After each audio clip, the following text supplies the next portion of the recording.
Welcome to Telangana వెలుగు. ప్రస్తుతం మనతో పాటు టీఆర్ఎస్పీ రాష్ట్ర అధ్యక్షులు అలాగే మాజీ కార్పొరేషన్ చైర్మన్ గెల్లు శ్రీనివాస్ యాదవ్ గారు ఉన్నారు. శ్రీనివాస్ గారు చెప్పండి, అంటే ఎందుకు బీఆర్ఎస్ పార్టీ ఇలాంటి సమయంలో, ఎందుకంటే ఇది ఇంటర్నేషనల్ సంబంధించి అందాల పోటీని మిస్ వరల్డ్ కాంపిటీషన్ నిర్వహిస్తున్నారు. దీనివల్ల హైదరాబాద్కి కావచ్చు తెలంగాణకి పేరు వచ్చేదాన్ని ఎందుకు ఈ టైంలో మీరు క్యాన్సిల్ చేసుకోవాలి, రేవంత్ రెడ్డి ఓన్లీ అందాల పోటీ మీదనే కాన్సన్ట్రేషన్ చేస్తున్నారని చెప్పేసి ఎందుకు విమర్శలు స్టార్ట్ చేస్తారు? ప్రపంచవ్యాప్తంగా అందరి దృష్టి దేని మీద ఉంది? ఇండియా పాకిస్తాన్ లో యుద్ధం జరుగుతుంది కాబట్టి అందరి దృష్టి దాని మీద ఉంది. దాని ఒక యుద్ధం జరుగుతుంటే యుద్ధం మీద దృష్టి ఉంటుందా, లేకపోతే అందాల పోటీ దృష్టి ఉంటుందా? ముఖ్యమంత్రి గారు కనీసం అవగాహన దాని మీద ఉండాలి, ఈ ప్రభుత్వానికి ఉండాలి. ప్రపంచం అంతా ఇవాళ యుద్ధం గురించి ఆలోచిస్తున్నారు.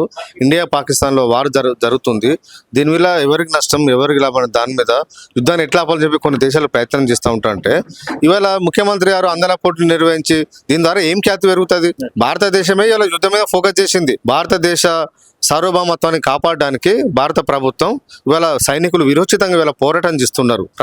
ప్రపంచవ్యాప్తంగా మన పటుత్వాన్ని ప్రపంచం తెలిసే విధంగా వాళ్ళు ధైర్య సాహసాలతోని ప్రాణంగా పెట్టి వాళ్ళ పోరాటం చేస్తుంటే దేశ ప్రజలందరూ దృష్టి వాళ్ళ దాని మీద ఉంది. సైనికులకు మద్దతు ఇవ్వాలి, సైనికులు ఇస్తున్న పోరాటానికి మనం బాసరగా నిలవాలని దాని మీద ఇవాళ అనేకమైన రాజకీయ పార్టీలకు అతీతంగా, రాజకీయాలకు అతీతంగా స్వచ్ఛంద సంస్థలు, విద్యా సంస్థలు, అన్ని వర్గాల ప్రజలు కూడా ఇవాళ యుద్ధం గురించి ఆలోచన చేస్తూ ఉన్నారు. దేశం సేఫ్గా ఉండాలని ఆలోచిస్తూ ఉన్నారు.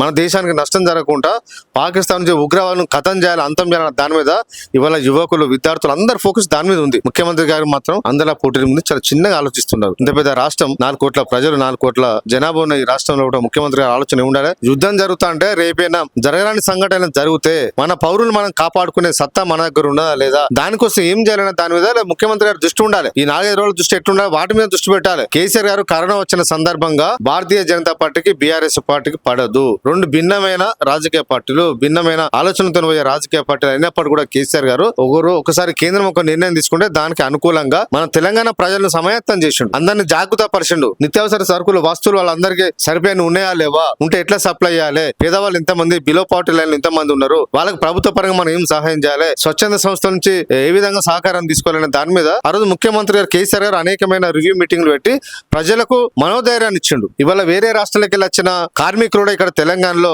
వివిధ రంగాల్లో కూడా పనిచేస్తున్న కార్మికులు కూడా ఇబ్బంది కాకుండా అన్ని రకాల ఏర్పాట్లు చేసి వాళ్ళు కూడా ప్రత్యేకమైన ట్రైన్లు బుక్ చేసి కేంద్రం నుంచి ఎలాంటి సహకారం లేకున్నా రాష్ట్ర ప్రభుత్వం నుంచే వేరే రాష్ట్రాలకు వెళ్ళే కార్మికుల కోసం కూడా వాళ్ళు టికెట్లు బుక్ చేసి వాళ్ళ సొంత రాష్ట్రాలకు పంపించే విధంగా ముఖ్యమంత్రి గారు, ఆ రోజు కేసీఆర్ గారు అన్ని రకాల జాగ్రత్తలు తీసుకున్నారు.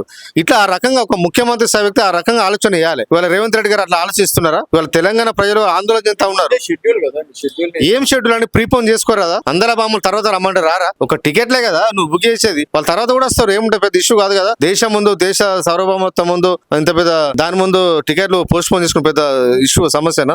గతంలో కేటీఆర్ గారు నీ రేసింగ్ కేసులో అరెస్ట్ చేస్తారు, వదంతులు సృష్టించినందుకే మీరు దీన్ని టార్గెట్ చేస్తారు. నేను ఏమంటున్నా, ఈ రేస్ కేసు నుంచి, ఈ కార్ రేసు నుంచి బీఆర్ఎస్ పార్టీ ఎటు పారిపోలే, మేము వద్దని చెప్తున్నాం. చట్టపరంగా వాళ్ళు ఎవరు నోటీస్ ఇచ్చినా కేటీఆర్ అటెండ్ అయ్యారు, సిబిఐకి అటెండ్ అయ్యాడు, ఈడీకి అటెండ్ అయ్యాడు, రాష్ట్ర ప్రభుత్వం నిర్వహించిన కేసుకు అటెండ్ అయ్యాడు. ఎక్కడ మేము సమాధానం చెప్పలేదు, ఎక్కడ పారిపోయాను? ప్రతి దానికి మేము ఆన్సరబుల్ ఉన్నాం. ఆ కేసు వేరే, ఈ కేసు వేరే కదా. ఇవాళ మీరు నేను ఏమంటున్నా అంటే మీరు తర్వాత నిర్వహించుకోండి, దానికి యాక్సెప్ట్. నేను ఏమంటున్నా తర్వాత ఎప్పుడైనా నిర్వహించుకోండి, కానీ ఇప్పుడు మాత్రం దీని మీద దృష్టి పెట్టి వాళ్ళు ప్రజలను సమాయత్తం చేయాలి.